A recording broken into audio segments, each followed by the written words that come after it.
India is voting. It's the biggest election ever. It'll likely be democratic, free and fair. But everyone knows who's going to win. Modi ji आएंगे, नरेंद्र मोदी जी आएंगे. Definitely Mr. Narendra Modi. मैं तो मेरा नरेंद्र मोदी को उनके अलावा तो किसी को दे ही नहीं सकते. नाम तो फिलहाल तो अभी मोदी जी का ही है और किसका होना है? I think it's going to be Modi. This is him. He's already been Prime Minister for a decade. Another win would give him 5 more years in charge of the world's most populous country. Although he seems to have his sights set even further ahead. मेरा अखंड अतुष्ट एक निष्ठ विश्वास है कि 2047 में जब देश आजादी के 100 साल मनाएगा, मेरा देश विकसित भारत बन के रहेगा. It's a vote for a personality, it's a vote for a leadership of a man. What you're seeing here is quite remarkable pro-incumbency. So this in itself is a huge political achievement. It does appear right now that there is no alternative.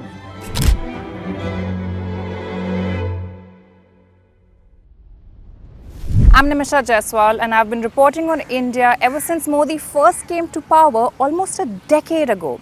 And he still looks unbeatable. It's extraordinary. How has he done it? How has he become seemingly the only choice in a democratic nation of 1.4 billion people?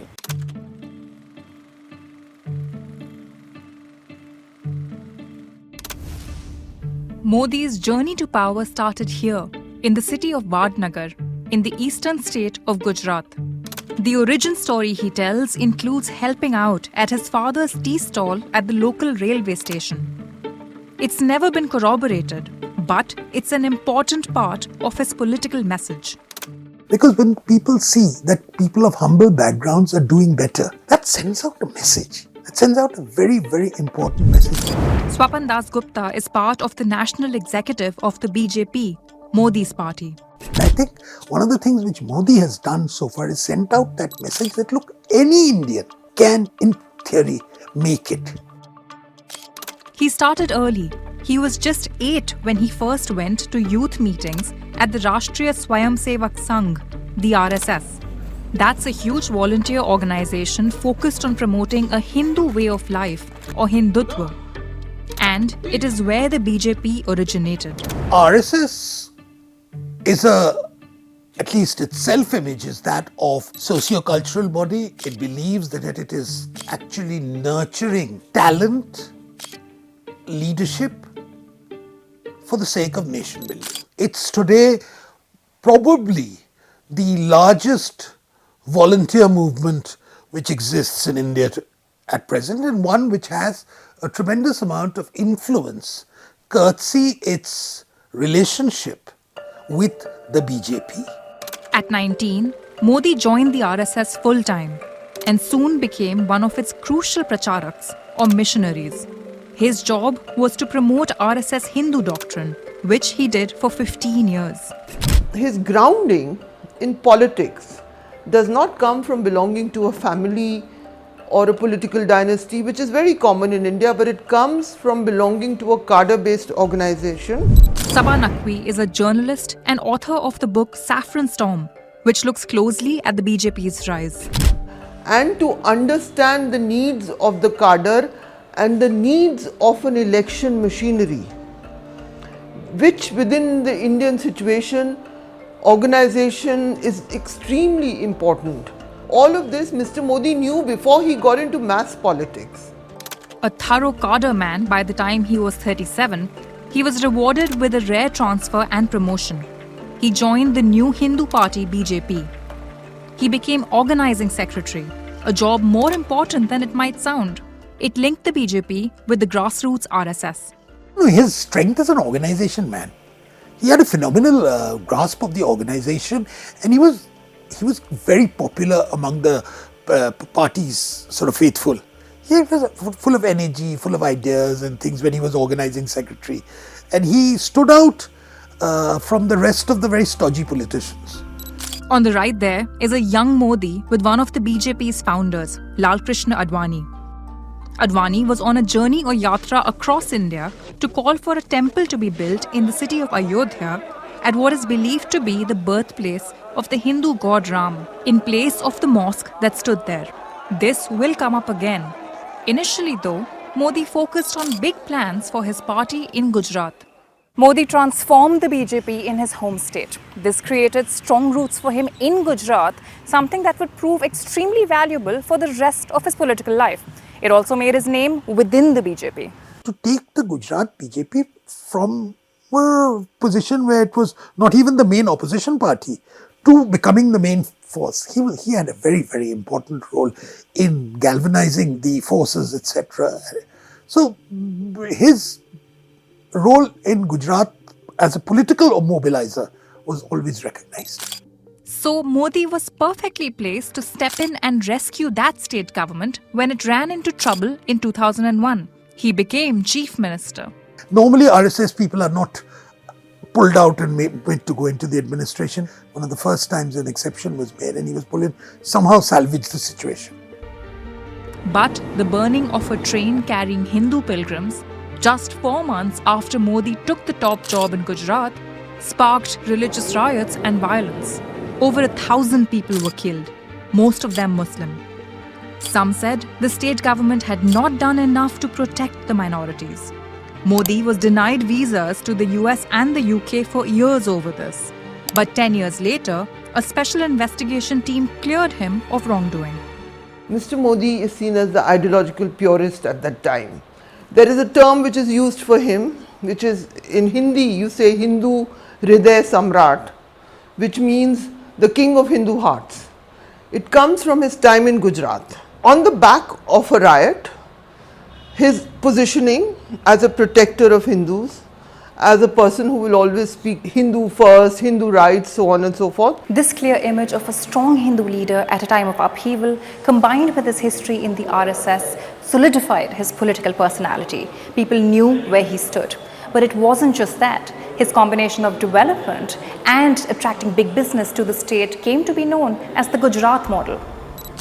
It was from this strong position that Modi began campaigning for the top job. He promised that if he wins, good days would return to India, something people were desperate for.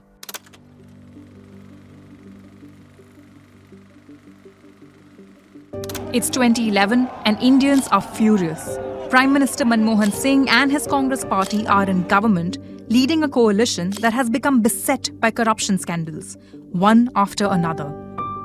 The 2G spectrum scam, $22 billion go missing. The Commonwealth Games scam, $15 billion go missing.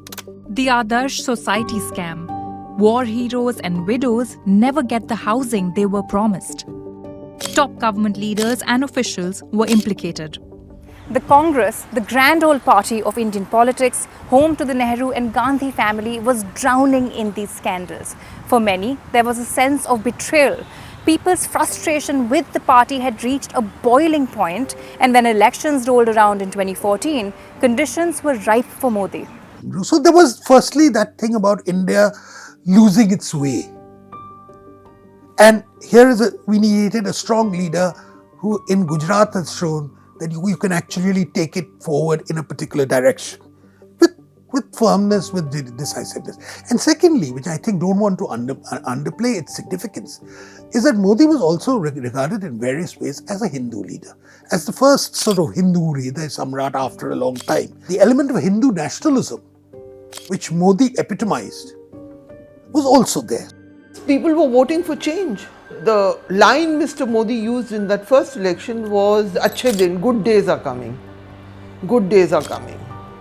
And he just campaigned non-stop. We saw that kind of burst of a single centralized campaign only around Prime Minister Modi. This is Modi genuflecting at the steps of Parliament on his way to form his first government. The BJP had 283 of the 545 seats available. The first majority government in 25 years. The dynamics, the chemistry of politics changed considerably. There was a belief that, a strong man will be able to do a lot of things. But that strong man's powers were not as broad as the election results suggested. India has a first past the post electoral system, which is the legacy of British rule. So Modi had a significant parliamentary majority, but only 31% of the popular vote. And to become unbeatable, he had to consolidate power. Some of the ways this happened were his actions, but some was just luck. Let's look at 4 pillars of his government: economic growth, decisive leadership, Hindu nationalism, and growing authoritarianism.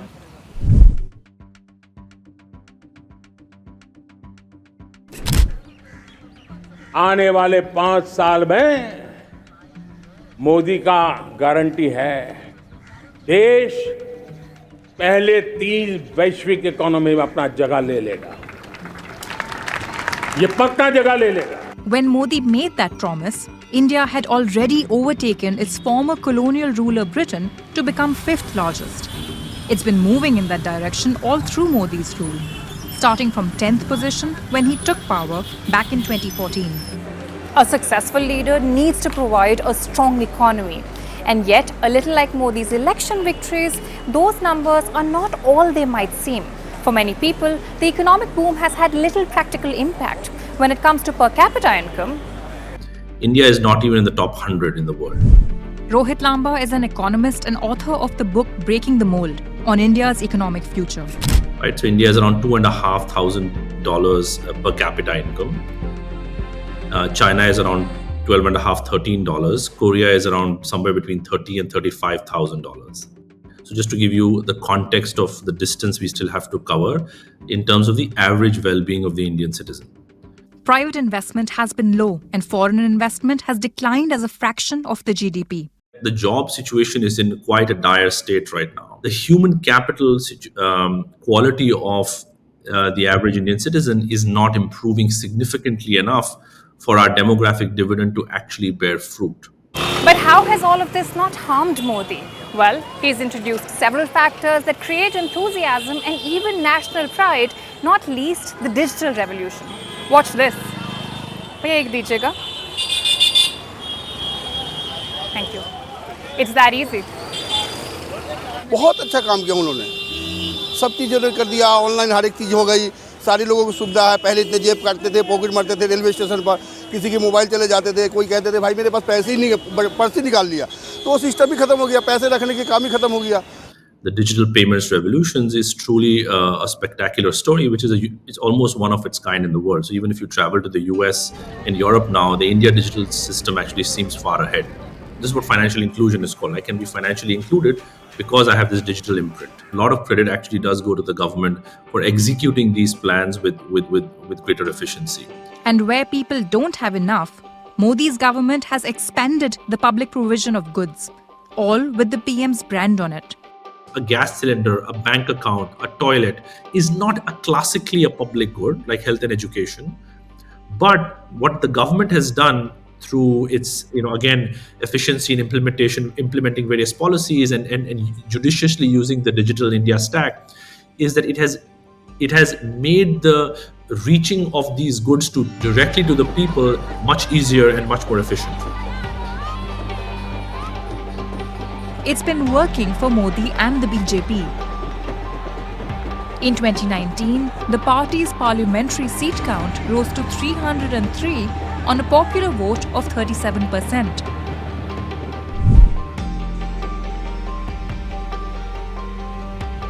वर्तमान में जारी 500 रुपए और 1000 रुपए के currency note legal tender नहीं रहेंगे.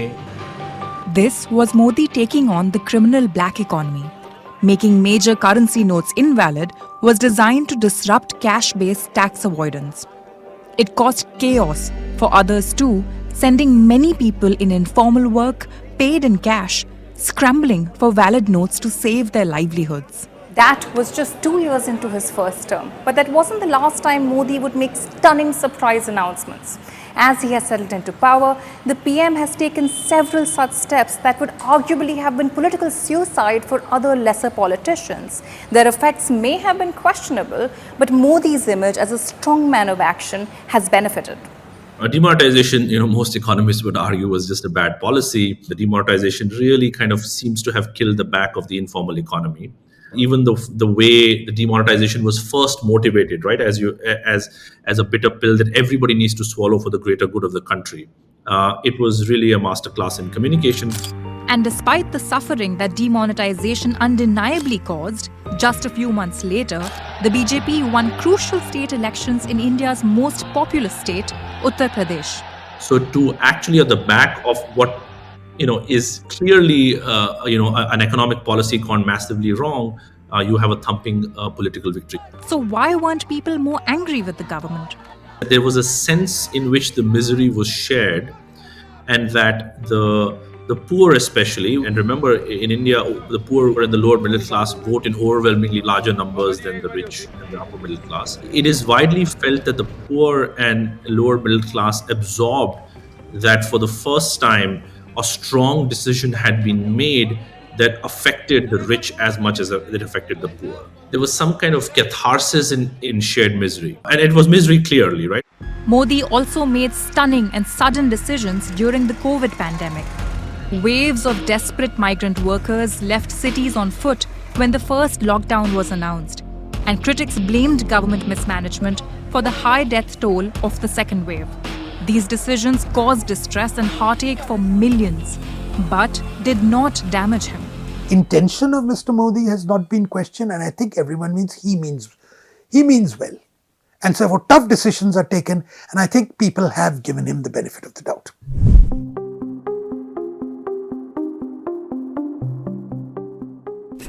कि जो लोग पाकिस्तान से अपना धर्म बचाने के लिए, अपनी जान बचाने के लिए, अपनी बेटियों को बलात्कारियों से बचाने के लिए, उनकी जिंदगी बचाने के लिए भारत के शरण आए, उनके खिलाफ वो जुलूस निकाले जा रहे हैं. I feel very strongly about this the Citizenship Amendment because it's sometimes it's really trying to tie up some of the loose ends of partition. This whole thing was done for people who fled from religious persecution, for those of the minorities who got left on the wrong side of the partition divide, and say that if you come to India, you will be accommodated with dignity and honor and citizenship. These changes make it easier for minorities from neighboring Muslim countries to become Indian citizens, but not Muslims. They merge the Hindutva ideology of the RSS, Modi's political base, with nationalistic pride. The bill sparked some of the biggest protests the Modi government had seen.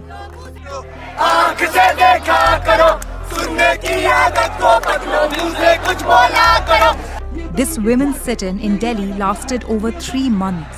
A BJP leader calling for these protests to be broken up sparked riots in the capital. 53 people were killed, most of them Muslims. The Hindu nationalist support for this bill was clear. Hindu nationalism is seen as the point of Indian assertion, India coming into its own in the world, India becoming a developed country. It's also linked with the fact, not in a very aggressive or in a malevolent sort of way, but the fact that you are also a Hindu country. Modi's Hindu nationalism rests on India's huge Hindu majority. They account for about 80% of the country.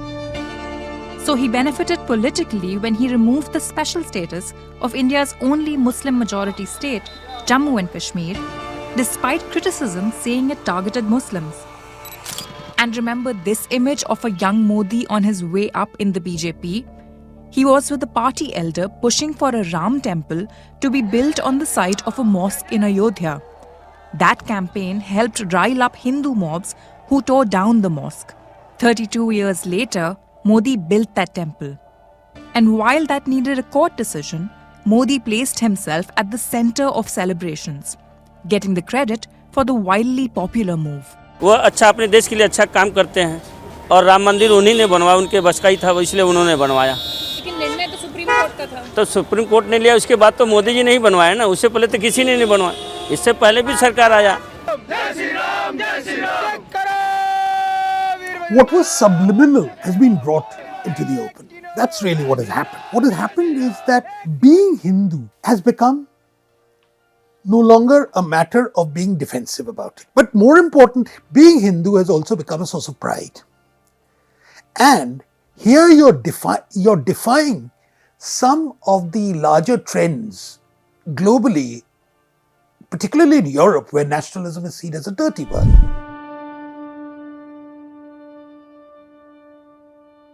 भ्रष्टाचार से मुक्ति, भ्रष्टाचार के खिलाफ जंग हर इकाई में, हर क्षेत्र में। और मैं देशवासियों, मेरे प्रिय परिवारजनों, ये मोदी के जीवन का कमिटमेंट है। ये मेरे अंतर्गत व्यक्तित्व का एक कमिटमेंट है कि मैं भ्रष्टाचार के खिलाफ लड़ाई लड़ता रहूंगा। Modi has an image as incorruptible, a highly spiritual man who is practically married to the job. Contrary to most how politics plays out in India, the Prime Minister doesn't have a family of his own, and so there's a perception that he doesn't need to do anything for his next generation, and so he's personally incorruptible. But of course, money hasn't disappeared from Indian politics. Far from it. When the BJP under Mr. Modi comes in, it's a ruthless party. They dominate the resources now more than they've ever done so. This has been a phenomena since 2014, and they're completely on top on that front. So other parties struggle. The BJP still loudly promises to root out corruption. That's the message you see in the advertisement behind me here. It reads, they say, save the corrupt. Mr. Modi says, remove corruption. But the charges politicians are facing today seem to have a pattern. Delhi's popular Chief Minister Arvind Kejriwal was arrested, accused of financial crimes. Authorities have taken such action against several opposition politicians in the run-up to state and national elections. If you have a match, you have a football match, let's say, so one side is half the players have been shown red cards and sent off the field.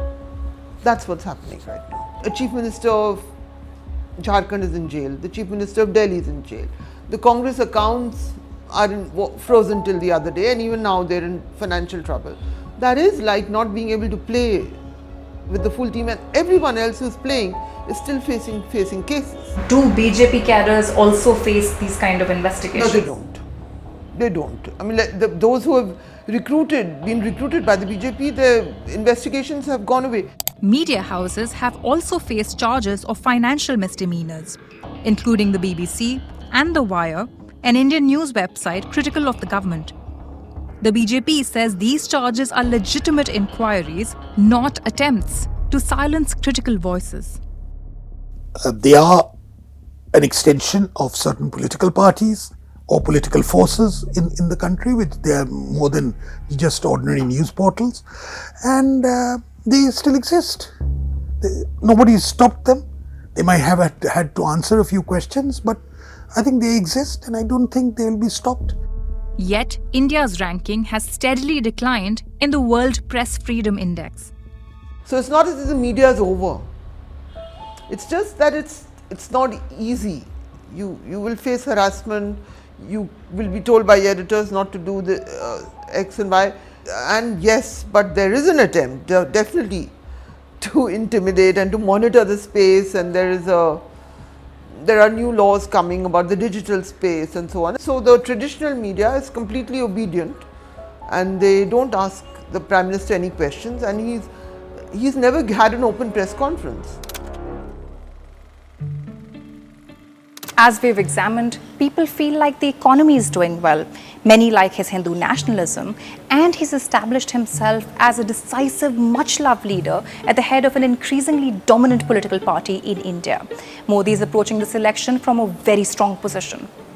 There's no other worthwhile option actually available. And in fact, there is no other options. There would be an alternate to Modi, but currently, looking at current scenarios, there has been no options right now. There's a lack of options in general. It's the BJP's great achievement that it has managed to get itself into the position of becoming the default party, as being the thing where if the thing is there is no alternative, the choice is that of the BJP. These are the people who would challenge that. Congress's top leader has made 2 journeys spanning the length and breadth of India. They head a coalition of more than 20 parties standing against Modi and his BJP. But they are in disarray, distracted by infighting and walkouts. The opposition is in trouble, but the Congress comes out with beautiful statements. They show the intent of having beautiful schemes, but to date they are slow about their strategies. They are slow to hit the ground to announce their candidates. They are also under attacks from the BJP that tap into Hindu fears of Muslims. Attacks which many say are hate speech. A Modi victory still seems likely, but how big will it be? Now the question is, what kind of numbers will he win? What will be the state of the judiciary or the courts, which are supposed to be independent? Will they be able to untether India entirely from the constitutional? And that will depend on the numbers. Of course, if there is a 3/4 majority, there will be pressure on them to move India in a direction which is ideologically more in sync with the thinking of the parent organization, the RSS. That would be good news for Hindu nationalists, but alarming for minorities, particularly Muslims, who already feel under pressure. And whatever Modi wants to do with India in the coming years, his ability to do it will depend on the economy. Here, there are concerns. Is that can we get rich before we get old? Is the cultural agenda going to take away from capacity that you have to focus singularly on economic reforms, right? Once you assume a lot of power, are you still willing to listen to a broad set of ideas? Right? And course correct. Is internal criticism allowed? A strong economic performance will also be needed to maintain India's new, bolder position on the world stage. When a nation is not backed by some sort of an economic muscle, it becomes the target of unending condescension. And I think the problem was India was listened to as a sort of old civilization, but it was seen more as an exotic commodity rather than something in the modern world. I think what Modi has done is he's kept that exoticism there. The yoga is still very much a part of India, but he's built on that. For a decade, Modi has been asserting himself on the world stage.